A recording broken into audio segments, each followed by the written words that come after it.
doing day 83. The blog title was called I Am a Tough Female Character.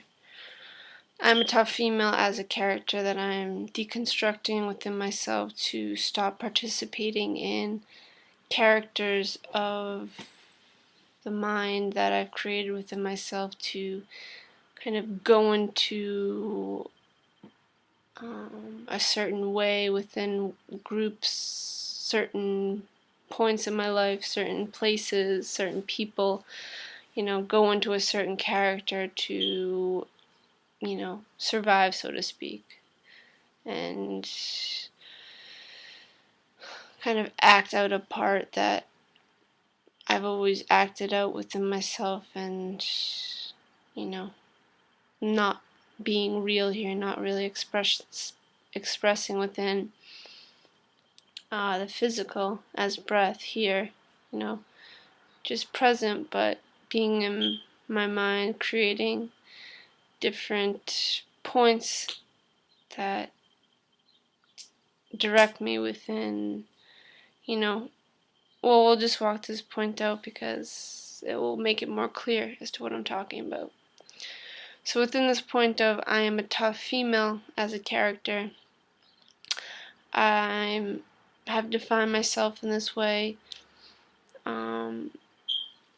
as I see within myself that I go into this character when I am feeling, inferior to other people. I kind of use this character to kind of define who I am with others and show that, I'm not a weak female, I'm a tough one. I can do,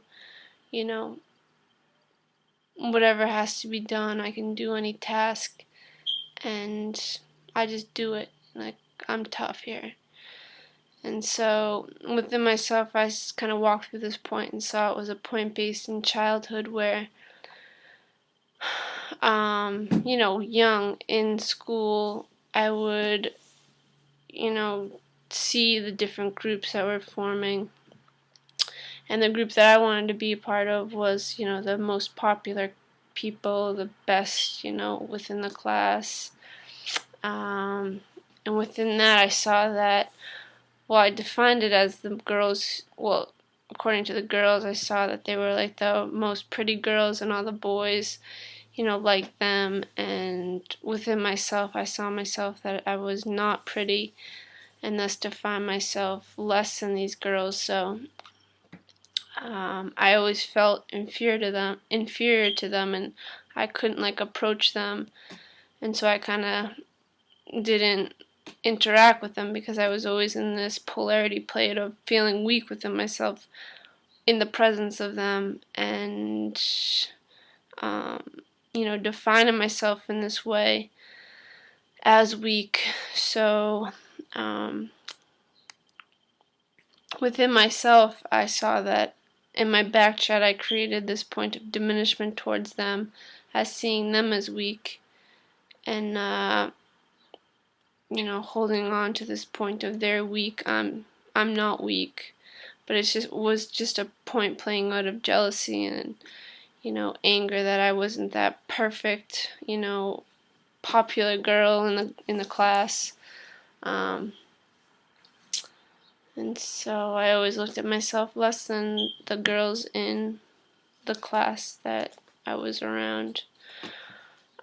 So within myself, I kind of compensated within this point, and with the boys, I was always able to compete with them. And and like when you're a kid, you always did like sports or play games or whatever, and I was always able to compete within the sports with the boys. I was, an athletic kid, so I used that to define myself as a tough girl, and I can compete with the boys and be around the boys.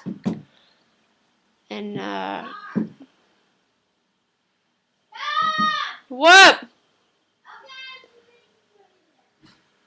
And within this,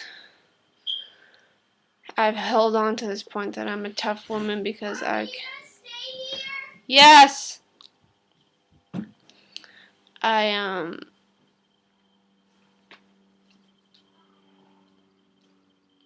I use this to define myself as this tough girl, and I've just kind of lived into this point throughout my years because I've always been athletic. I've always been able to, you know, I always enjoyed actually physical work rather than I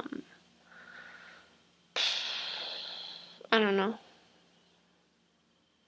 like kind of more, you know, how guys do the physical work around the house. I kind of like to do that kind of stuff, so I always thought of myself as this tough female. Like, I can do anything. I'm, you know, rugged, and, you know, I'm a strong female kind of thing. So within this point, diminishing women because of my insecurities. And obviously that's unacceptable, so within the commitment statements I walk the points out to equalize myself in the physical with all beings, no matter what, and just walk physical, practical reality. Stopping defining myself by polarities as weak, strong, or even males, females, what males can do, what females can do, and just, you know, be physical here, breathing, stopping the separations. So, you know, just walking this point out, not allowing myself to judge women or judge males or judge myself, but walk here in equality. Thanks for listening. No, wait!